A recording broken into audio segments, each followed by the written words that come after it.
Good morning, students. So we are discussing the chapter 2 of the political science, federalism, and now let's look ahead, means third part, how federalism practiced in India. So federalism is practiced in different countries of the world and also in India. So how it is practiced in India? So let us look. First, we read in the federal system that country is subdivided into the different constituent unit. Why? For the ease of the administration, है ना.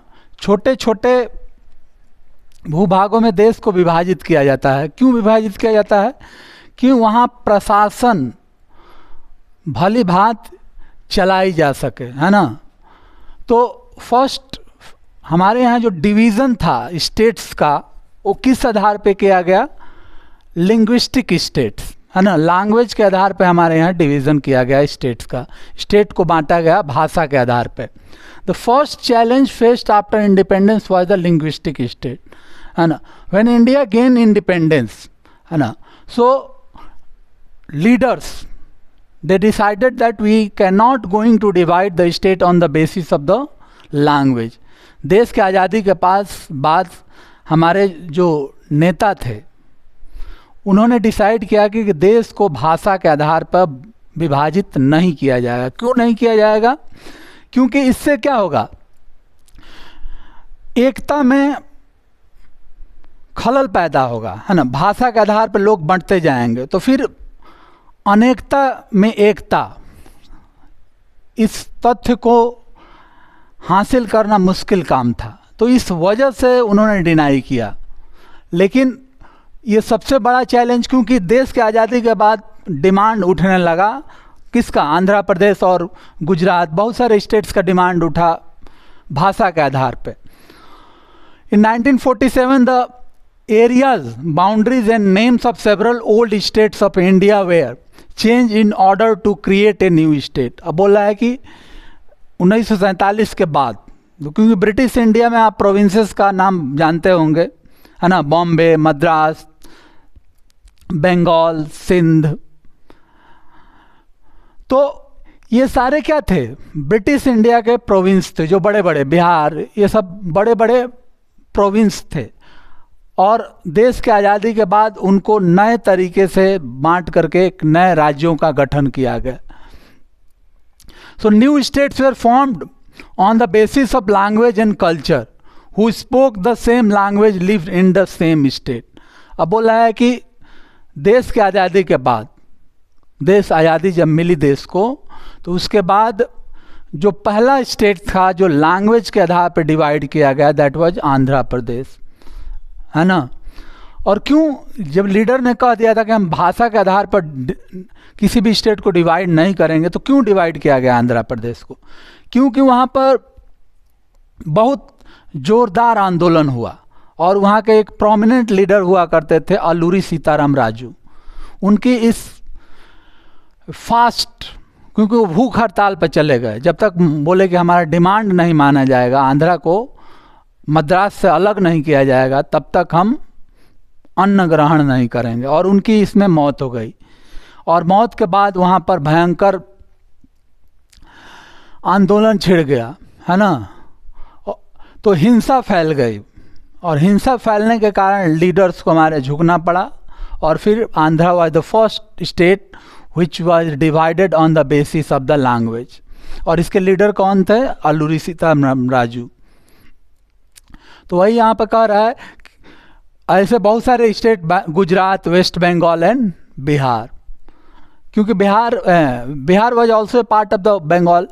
और इस तरह अलग अलग state, Gujarat was a part of the Bombay, Gujarat जो था बॉम्बे का पार्ट था.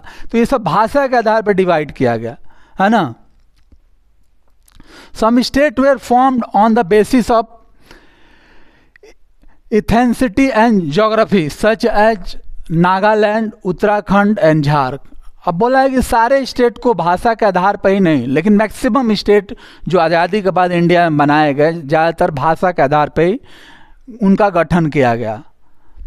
लेकिन कुछ स्टेट जो थे, ethnicity, culture, they have different type of culture, like यहाँ पर दिया हुआ है Nagaland.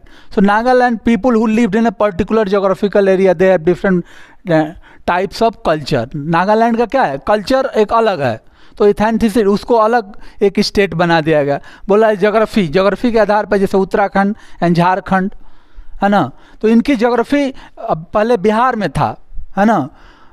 Jharkhand was a part of the Bihar, लेकिन बिहार की ज्योग्राफी अलग है, झारखंड की अलग है ना. मोस्टली मिनरल बेल्ट, झारखंड क्या है, टोटली मिनरल बेल्ट है, वहाँ एग्रीकल्चरल लैंड बहुत कम है, तो उसको एक अलग पार्ट कर दिया गया, अलग स्टेट कर दिया गया, है ना. उत्तराखंड, अब उत्तराखंड क्या है, उत्तर प्रदेश का ही पार्ट था, लेकिन इसकी ज्योग्राफी अलग है. मोस्टली उत्तराखंड क्या है, माउंटेनियस रीजन है, तो इसको अलग किया गया, तो ज्योग्राफी के आधार पर इनको डिवाइड किया गया. Some concern that it might lead to the disintegration of the nation, but worked well and effectively. पहले लीडर ने क्यों डिनाई किया, जो कॉन्स्टिट्यूएंट असेंबली थी या जो पहली हमारी जो पार्लियामेंट बनी, इलेक्शन हुआ, first election was held in India in 1951 में, पहले इलेक्शन जो हेल्ड हुआ हमारा, है ना. तो वो जो लीडर थे उस समय के पार्लियामेंट को, उन्होंने डिसाइड कर दिया कि हम भाषा के आधार पर इसको डिवाइड ही नहीं करेंगे. क्यों, उनका मानना था कि भाषा के आधार पर होगी तो लोगों में क्या है, जो अनेकता में एकता है ना, या इंटीग्रेशन, नेशनल इंटीग्रेशन की, राष्ट्रीय एकता की जो बात हो रही है, इसमें क्या है, खलल पैदा होगा, इसमें खलल पैदा हो जाएगा, और क्या होगा, और लोगों में भिन्नता, भेदभाव बढ़ेगा. लेकिन ऐसा नहीं हुआ. जब फर्स्ट आंध्र प्रदेश का गठन किया गया आज़ादी के बाद भाषा के आधार पे, उसके बाद आंध्र प्रदेश के तुरंत बाद बॉम्बे से गुजरात को अलग किया गया, बिहार को अलग किया गया, तो बहुत सारे भाषा के आधार पर आधारित अलग किया गया. लेकिन कहीं भी हमको डिसइंटीग्रेशन, है ना, एकता में लोगों की कमी नहीं आई, है ना. एक दूसरे का रेस्पेक्ट लोग करते रहे. अब how federalism is practice in India, language policy, है ना, और लिंग्विस्टिक स्टेट थे, how the state was divided on the basis of the language, mostly भाषा के आधार पे. कुछ स्टेट बताया गया उसमें कि ज्योग्राफी और इथेंसिटी के आधार पर, कल्चर के आधार पर डिवाइड किए गए. अब language policy, a second test for the Indian federation is the language policy. Our constitution did not give the status of national language to any one language. Hindi was identified as the official language, but it is the mother tongue of only about 40% of India. अब बोला कि language policy, which language will be preferred in India.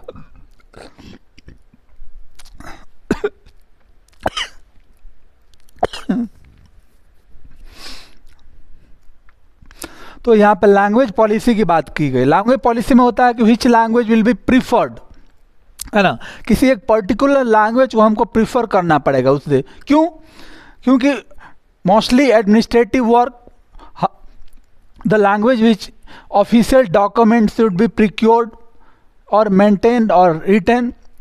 तो एक particular हर state language चाहिए उस देश के लिए, जिसमें सारे एडमिनिस्ट्रेटिव, प्रशासनिक कार्य किए जा सकें, दस्तावेजों को उस भाषा में मेंटेन किया जा सके. तो एक पर्टिकुलर लैंग्वेज की ज़रूरत होती है. और ज़्यादातर देश के पास नेशनल लैंग्वेज होती है कि पूरा का पूरा देश उसी लैंग्वेज में एडमिनिस्ट्रेटिव वर्क और अपने डॉक्यूमेंट को मेंटेन करता है. तो इंडिया में भी उस सिस्टम लाने के लिए प्रक्रिया जारी की गई कॉन्स्टिट्यूएंट असेंबली, संविधान सभा में. तो वही यहाँ बोल रहा है कि सेकेंड टेस्ट इंडियन फेडरेशन, जब राष्ट्र बना हमारा आज़ादी के बाद, तो इस संविधान सभा के पास सबसे बड़ा जो चैलेंज था वो एक लैंग्वेज पॉलिसी था कि इंडिया अपना आगे वर्क किस भाषा में करेगा. क्योंकि अंग्रेज़ों के टाइम तो इंग्लिश में हो रहा था, है ना, और अंग्रेज़ों के आने से पहले मुग़ल टाइम में उर्दू में हुआ करता था, उससे पहले संस्कृत में हुआ करता था. ये सब ऑफिशियल लैंग्वेजेज हुआ करती थी, है ना, जो एडमिनिस्ट्रेटिव वर्क्स या डॉक्यूमेंट मेंटेन किए जाते थे, है ना, तो इन भाषाओं में किए जाते थे अलग अलग पीरियड के टाइम में. तो जब इंग्लिश आए, ब्रिटिश आए तो इंग्लिश में मेंटेन किया जाने लगा, लेकिन जब हमारा देश आज़ाद हुआ तो सबसे बड़ी समस्या आई कि आगे हम किस भाषा में अपने डॉक्यूमेंट को मेंटेन करेंगे, है ना। तो ज़्यादातर जो हिंदी स्पीकिंग बेल्ट थे वो प्रीफर किए कि Hindi should be declared as the national language because it is spoken by the maximum people. क्योंकि भारत एक विविधताओं का देश था, तो बहुत सारी भाषाएं थी, लेकिन क्योंकि हिंदी सबसे ज़्यादा अधिक एरिया में बोली जाने वाली बोली थी, इसलिए ज़्यादातर जो लीडर थे इसके पक्ष में थे। Mostly the Hindi speaking belt के जो लीडर थे, तो वही यहाँ पर फोकस किया कि our constitution did not give the status of national language to any one language. अब क्योंकि ओनली 40% यहाँ पर दिया हुआ है, 40% इंडियन की ही मदर टंग थी ये, है ना। 40% भारतीय की मातृभाषा थी, रेस्ट 60% इस भाषा से बहुत लोग परिचित नहीं थे, है ना, इसके बारे में जानते नहीं थे। तो डेफिनेटली अब यहाँ पर क्या होगा, विरोध होना शुरू हो गया। जो 60% लोग थे उन्होंने विरोध करना शुरू कर दिया कि नो, हिंदी को राष्ट्रभाषा का दर्जा नहीं दिया जाए। क्या समस्या थी राष्ट्रभाषा की दर्जा दे देने में? क्योंकि राष्ट्रभाषा की जब हिंदी को दर्जा मिल जाती तो सारे ऑफिशियल डॉक्यूमेंट को हिंदी में मेंटेन करना अनिवार्य हो जाता, है ना। क्योंकि राष्ट्रभाषा है, हर जगह राष्ट्रभाषा को सीखना अनिवार्य हो जाता, है ना। कुछ एक टाइम पीरियड दिया जाता कि 10 साल या 15 साल के बाद हम क्या है, total Hindi all over the India implement कर दिया जाएगा। Everybody should know the Hindi, how to speak and how to write, and every document and administrative work in India will goes on the Hindi, है ना। सारे प्रशासनिक कार्य या जितने भी डॉक्यूमेंट को मेंटेन किया जाएगा हिंदी में। तो ये समस्या थी, जो हिंदी नहीं जानते थे उनके सामने बड़ी समस्या आ गई कि हमको तो हिंदी पता नहीं था, है, और आगे चल कर क्या होगा, ये तो हमारे लिए समस्या खड़ी हो जाएगी। तो उन्होंने विरोध कर दिया, है ना। तो यहाँ पर यही दिया गया है। So there are 21 other scheduled languages. State can enjoy its own language for the official purpose. अब क्योंकि विरोध, और टी कृष्णाचारी जो हमारे फाइनेंस मिनिस्टर थे प्रथम, उन्होंने खुलकर इसका विरोध कर दिया, क्योंकि वो सदर्न इंडिया स्टेट के एक लीडर के तौर पे थे। उन्होंने कह दिया कि अगर हिंदी को राष्ट्रभाषा की दर्जा दी जाएगी तो हम भारत से अलग हो जाएंगे, है ना। तो मजबूरन जो संविधान सभा थी उसने हिंदी को राष्ट्रभाषा का दर्जा न देकर इसको राजभाषा कर दिया गया, है ना। और 21 अदर लैंग्वेजेज जो शेड्यूल्ड लैंग्वेजेज थी जोड़ा गया, मतलब हिंदी को लेकर के 21 भाषाओं को शामिल किया गया भारत में, है ना, जिसमें ऑफिशियल वर्क किया जा सकता है अलग अलग state. And every state they have their official languages. 21 भाषा दिया गया है, तो अलग अलग स्टेट की ऑफिशियल लैंग्वेजेज हैं। And each state can maintain their record in this languages, और एडमिनिस्ट्रेटिव वर्क को कैरी ऑन कर सकता है इस लैंग्वेज में। जैसे उत्तर प्रदेश में हिंदी है, तो हमारे यहाँ एडमिनिस्ट्रेटिव वर्क क्या है, प्रशासनिक कार्य हिंदी में होते हैं। तमिलनाडु में तमिल में होगा, है ना, कर्नाटक में कन्नड़ में, ऐसे अलग अलग जो भी स्टेट हैं उनकी। लेकिन हिंदी को राजभाषा का दर्जा, मतलब इसको प्रोत्साहित किया जाएगा कि people should know learn Hindi, है ना। We have adopted 3 languages structure and any 2 language can be used for administrative purpose. हमने 3 लैंग्वेज स्ट्रेटेजी अपनाया, है ना। At least 3 language should be taught in the Indian school up to the class 8, है ना। 8 तक विद्यालयों में 3 भाषाएं पढ़ाई जाएंगी, और हर स्टेट में है। तो वहाँ पर ये कहा गया कि any 2 language can B use for administrative पर। आज तक 3 भाषाएं हर स्टेट में, जैसे हमारे यहाँ उत्तर प्रदेश में है तो 3 भाषा आप पढ़ते हो। For example English, Hindi, Sanskrit, 3 भाषा पढ़े हो। और 2 लैंग्वेज एटलीस्ट इंटरमीडिएट और हाई स्कूल तक 2 लैंग्वेज पढ़ना अनिवार्य है। क्यों?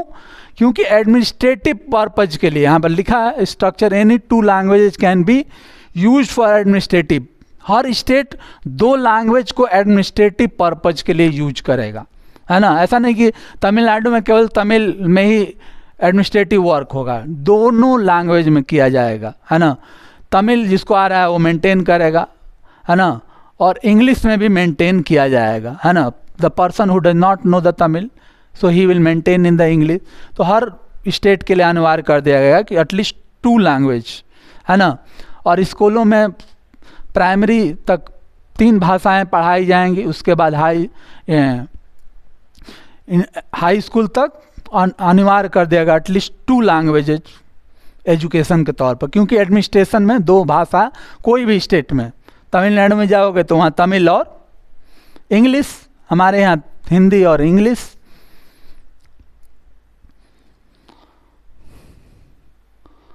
How federalism is practice in India. अब बोला है कि इंडिया में किस तरह प्रैक्टिस किया, किसके आधार पे, लैंग्वेज पॉलिसी के आधार पे। तो यहाँ पे according to the constitution the use of English for the official purpose was to stop in 1965। अब बोला है कि संविधान सभा ने कहा, क्यों, to promote the other languages, है ना, डिफरेंट लैंग्वेजेस को प्रमोट किया जाएगा and Hindi will also be promoted, है ना। यहाँ पर 3 भाषाओं का जिक्र किया गया है, शुरू में पढ़े आप कि हर विद्यालय में 3 भाषाएं पढ़ाई जाएंगी, है ना। तो उसमें इसका भी जिक्र था कि जैसे तमिलनाडु, हमारे यहाँ तो हम पढ़ते हैं संस्कृत एक अलग, यहाँ पढ़ रहे हैं हम इंग्लिश, हिंदी और संस्कृत, लेकिन जो बाकी नॉन हिंदी बेल्ट है वहाँ पर हिंदी को अनिवार्य किया गया, at least children should read Hindi up to the class 8 तक बच्चे हिंदी को पढ़ें, है ना, पढ़ाया जाए। क्यों, धीरे धीरे उत्सुकता डेवलप होगी टू लर्न द हिंदी, और इस तरह का है हिंदी को हम प्रमोट कर सकते हैं धीरे धीरे all over the India, and आगे चलकर इसको राष्ट्रभाषा का दर्जा दिलाया जा सकता है। जब मैक्सिमम सारे लोग जानना शुरू कर देंगे हिंदी, तो डेफिनेटली जब इसको दर्जा दिया जाएगा तो ज़्यादा विरोध नहीं होगा। तो यहाँ पे यही कहा गया, according to the constitution the use of English for official purpose was to stop in 1965। अब संविधान सभा ने कहा था कि 1965 तक धीरे धीरे इंग्लिश को हम बंद कर देंगे, इसका यूज ऑफिशियल लैंग्वेज के तौर पर अलग अलग जो देश के ऑफिसेज में हो रहा है धीरे धीरे बंद कर देंगे, और हिंदी को इसके स्थान पर प्रमोट किया जाएगा या अदर लोकल, मोस्टली जो सेंट्रल गवर्नमेंट में हिंदी के प्रमोट किया जाएगा। अब यहाँ पर क्या है, but non Hindi speaking state demanded that the use of the English, therefore the central government said to continue the use of English along with the Hindi and official purposes. अब बोला है कि क्योंकि नॉर्थ इंडियन स्टेट ने विरोध किया था कि हिंदी को राष्ट्रभाषा का दर्जा नहीं दिया जाए, तो जो कॉन्स्टिट्यूएंट असेंबली थी कि बोला ओके हम राष्ट्रभाषा का दर्जा नहीं देंगे, लेकिन धीरे क्या है इंग्लिश का यूज स्टॉप कब कर दिया जाएगा, 1965 तक धीरे धीरे बंद कर दिया जाएगा, हिंदी विल बी प्रमोटेड। तो इस बात पर संविधान सभा के जितने सदस्य थे राजी हुए और हिंदी को राजभाषा का दर्जा दिया गया, है ना। The candidate in an examination conducted for the central government position may opt to take the examination in any of these languages. State who have their own official language. अब बोला है कि इससे पहले आप पढ़े कि in any part of the India at least 2 languages will be preferred as a administrative language, 2 भाषाओं को एडमिनिस्ट्रेटिव लैंग्वेज के लिए प्रिफर्ड किया जाएगा। और इसीलिए कोई भी एग्जामिनेशन जब होता है तो जो क्वेश्चन पेपर आता है 2 लैंग्वेजेज में आता है ना। कहीं भी आप एग्जाम दिए होगे, आप हिंदी जानते हो तो आप प्रिफर करोगे हिंदी एंड इंग्लिश, आप, है ना। तो साइड बाई जो प्रिंट क्या होगा, कोई भी एग्जामिनेशन देश में हो रहा है केवल सिंगल लैंग्वेज में कभी भी प्रिंट नहीं होता, एटलीस्ट 2 लैंग्वेज में उसको प्रिंट करना ही है। हमारे यहाँ करेगा तो इंग्लिश और हिंदी में करेगा, तमिलनाडु में करेगा तो तमिल इंग्लिश में करेगा, है ना, 2 लैंग्वेज में उसको प्रिंट। तो वही यहाँ पर कह रहा है कि take the examination in any of these languages, state to have their on official language, और सेंट्रल गवर्नमेंट एटलीस्ट 2 लैंग्वेज को प्रीफर करेगी एग्जामिनेशन लेने के लिए, और स्टेट गवर्नमेंट का उसका अपना ऑफिशियल लैंग्वेज है ना, जिस स्टेट का जो भी ऑफिशियल लैंग्वेज है उसमें वो ले सकती है ना, वहाँ बहुत ज़्यादा अनिवार्य नहीं है, लेकिन सेंट्रल गवर्नमेंट में अनिवार्य है ना।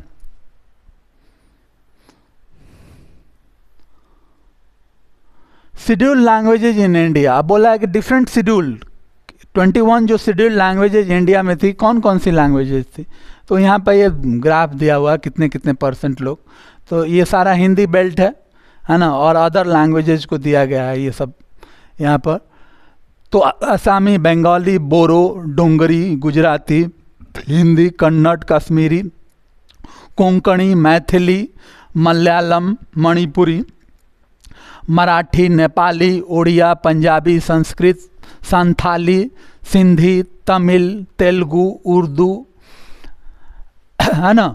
तो ये सब क्या है, they are schedule languages of the Indian federal system. अब बोला कि India has 22 schedule language listed in the constitution. Hindi is the official language, 22 schedule along with the English, तो 22। क्योंकि हिंदी को छोड़ करके 21 लैंग्वेज हैं और हिंदी को राजभाषा लेकर के 22 शेड्यूल लैंग्वेज, क्योंकि इसको राजभाषा का दर्जा दिया गया। How is federalism practice in India, central and state relation. अब बोला है कि फेडरलिज्म हमारे यहाँ जो प्रैक्टिस होता है उसमें सेंटर और स्टेट का रिलेशन क्या होता है ना। तो इसको हम देखते हैं यहाँ पे। It help a lot to avoid the clashes between the central and state. Federalism है ना, एक डिवाइड करने से, क्यों हम देश को डिवाइड करते हैं, फॉर द बेटर एडमिनिस्ट्रेशन। जितना स्मॉलर यूनिट होगा उतना बढ़िया ढंग से उसको प्रशासनिक व्यवस्था की जा सकती है ना। हमारे हाथ में बहुत बड़ा दायरा हो जाएगा तो हम बहुत भली भांति उसको नहीं देख सकते। दायरा जितना सीमित होगा उतना पकड़ अच्छी होगी, तो इसीलिए इसको डिवाइड किया गया। अब यहाँ बोल रहा है कि अब सेंट्रल एंड स्टेट रिलेशन, अब क्योंकि आगे पढ़ चुके हो कि सेंटर का पावर अलग है स्टेट का, तो रिलेशन इंडिया में कैसे है ना। It help a lot to avoid clashes between the centre and state. बोल रहा है कि centre and state, there is no clashes between the centre and state. जो फेडरल सिस्टम इंडिया ने अपनाया उसमें स्टेट और सेंटर में क्लासेस बहुत ज़्यादा विरोध देखने को नहीं मिलता है, क्योंकि पावर डिफरेंट है ना। Second, when same political party ruling in central and state, state couldn't enjoy more power as central government could influence the decision of the state। अब बोला है कि इन सच ए सिचुएशन जहाँ पर सेंटर और स्टेट में एक ही पार्टी की सरकार हो, फॉर एग्जाम्पल उत्तर प्रदेश में बीजेपी है, सेंट्रल गवर्नमेंट में भी बीजेपी है, तो बोला है कि ऐसी जगहों पे जो स्टेट है पूरा पावर इंजॉय नहीं कर पाता है अपना। क्यों? क्योंकि दोनों जगह एक सेम पार्टी की गवर्नमेंट है। तो जो सेंट्रल गवर्नमेंट होती है हमेशा क्या करती है, इन्फ्लुएंस करती है, प्रभावित करती है स्टेट गवर्नमेंट को, है ना। क्योंकि वो दखल अंदाजी करेगी एडमिनिस्ट्रेटिव, क्योंकि सेम पार्टी की सरकार है तो डेफिनेटली एडमिनिस्ट्रेशन प्रभावित होगा, है ना। दूसरा, but after 1990 many regional party came up and acquired the power in state. This was also the beginning of the era of coalition government at the centre. अब बोला है कि 1990 के बाद, 1990 के बाद बहुत सारी रीजनल पार्टी का जन्म हुआ भारत में, है ना। बहुत सारी रीजनल पार्टियां बनी और रीजनल पार्टियों के आने के बाद जो ये सिस्टम था, 2 पार्टी, हमारे यहाँ कांग्रेस या जनता दल, ये 2 सरकारें ही ज़्यादातर चलती थी, है ना। तो इस तरह कोएलिशन गवर्नमेंट के आने के बाद क्या हुआ, ये जो देखने को मिल रहा था कि influence state government is influence by the central government, क्योंकि एक इसकी सेंट्रल गवर्नमेंट की सरकार होती थी, ज़्यादातर उसकी स्टेट में भी सरकार थी और स्टेट एडमिनिस्ट्रेटर को भी वो इन्फ्लुएंस करती थी। लेकिन जो कोएलिशन स्मॉलर पार्टियाँ, छोटी छोटी पार्टियाँ जैसे सपा हो गई, बसपा हो गई, ADIMK हो गया, शिवसेना हो गया, है ना, तो फिर अलग अलग ऐसे स्मॉलर पार्टियों का गठन होने के बाद क्या हुआ, स्टेट गवर्नमेंट, तो इसमें स्टेट में दखल अंदाजी सेंट्रल गवर्नमेंट की धीरे धीरे कम हुई, क्योंकि अलग स्टेट में रीजनल पार्टियों की सरकार बनने लगी या कोएलिशन से बढ़ने लगी। बड़ी पार्टियों की सरकार के साथ कोएलेट छोटी सरकार पार्टियां करती थी, तो इस मिल करके ये लोग बनाते थे, तो ज़्यादातर उनका प्रभाव धीरे धीरे कम हुआ, सेंट्रल गवर्नमेंट का स्टेट में प्रभाव कम हुआ। इसका मतलब क्या हुआ, स्टेट खुल करके जो उसके पास पावर था वो इंजॉय करना शुरू किया without the influence of the centre.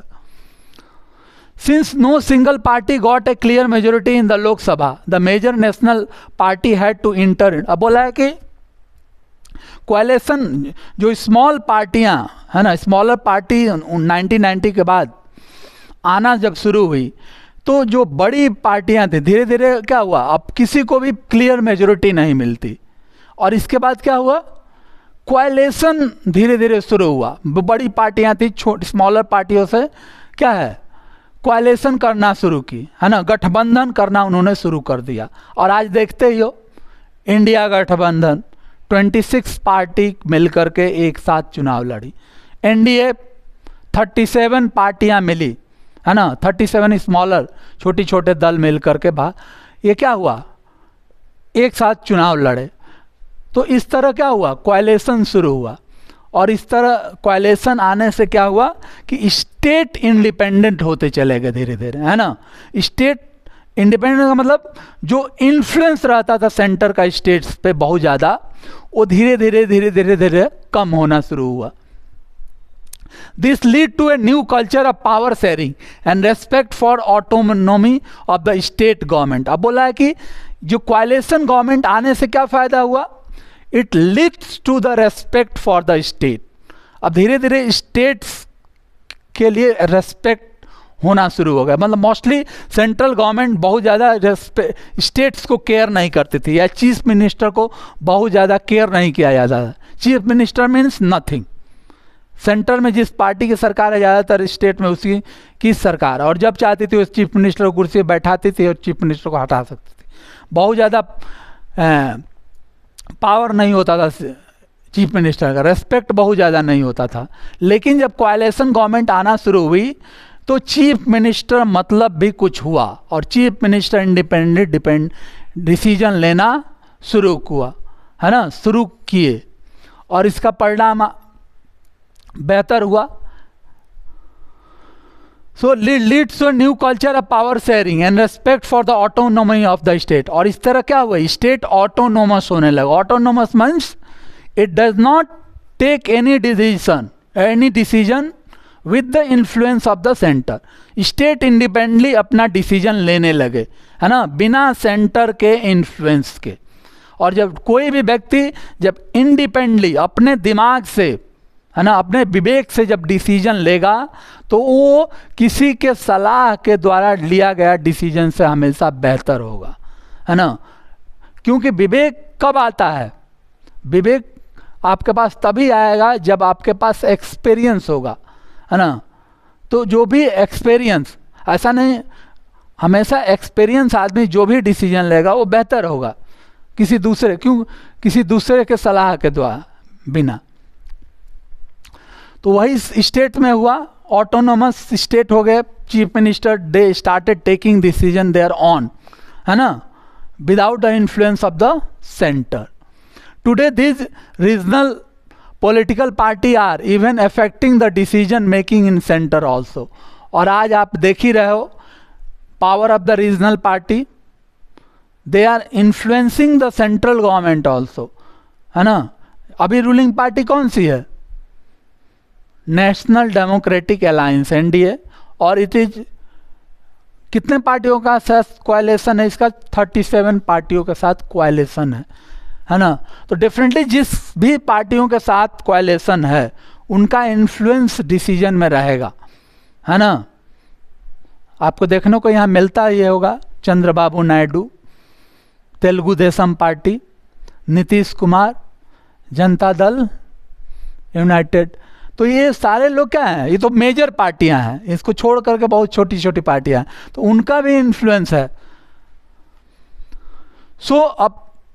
So we can say that today power sharing is more effective than it was practiced in the early days when constitution was written। अब बोला है कि आज पावर शेयरिंग ज़्यादा effective है। क्यों ज़्यादा effective है? बिकॉज स्मॉलर पार्टी फॉर्म्ड, और smaller party means they are leading the different section of the people. जो छोटी छोटी पार्टियां अलग अलग सामाजिक वर्ग को लीड करती हैं, उनके आवाज़ को पार्लियामेंट तक पहुंचाती हैं। पहले बड़ी पार्टियां थी, तो बड़ी पार्टियां बहुत ज़्यादा केयर नहीं करती थी समाज के अलग अलग लोगों पे, है ना, बहुत ज़्यादा केयर नहीं था।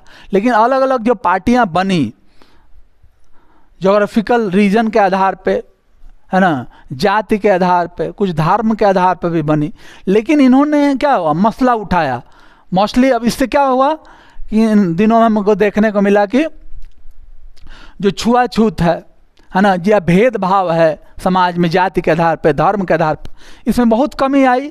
तो कमी क्यों आई? रीजनल पार्टियों के आने से। अगर रीजनल पार्टियां नहीं आ रही होती तो ये संभव नहीं था।